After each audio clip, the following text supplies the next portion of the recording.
When we talk about Margaret Thatcher, it's essential, first of all, to go through a little background information.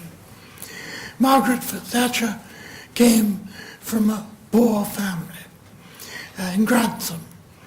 The family's lavatory, single lavatory, was at the bottom of the garden.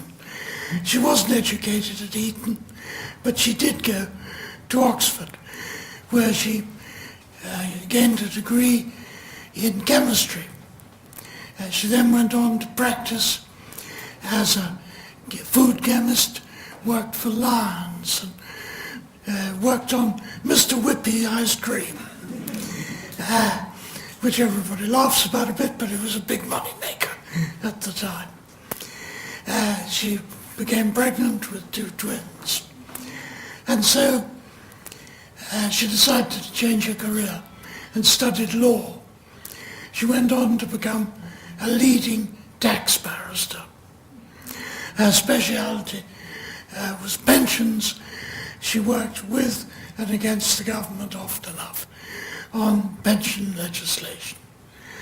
So from that you can gather that she had a considerable brain, has a considerable brain.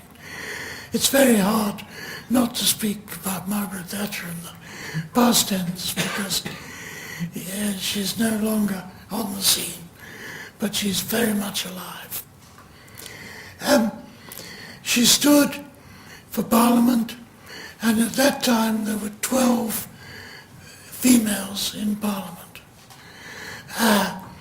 12 other females.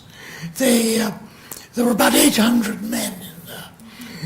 So it was a pretty tough life going into Parliament as a woman at that time.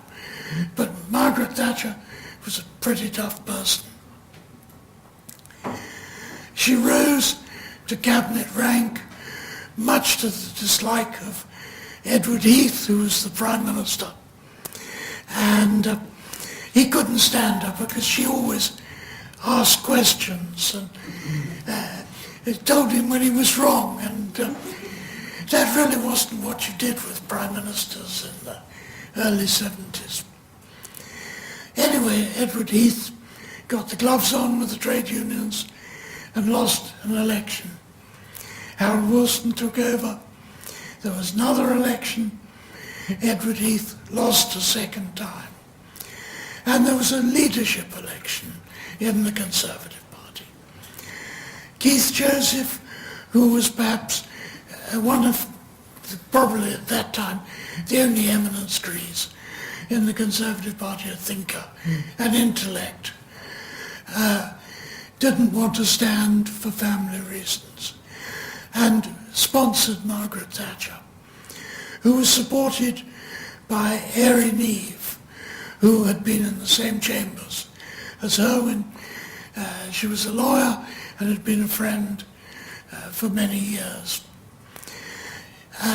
Much to everybody's surprise, she won the leadership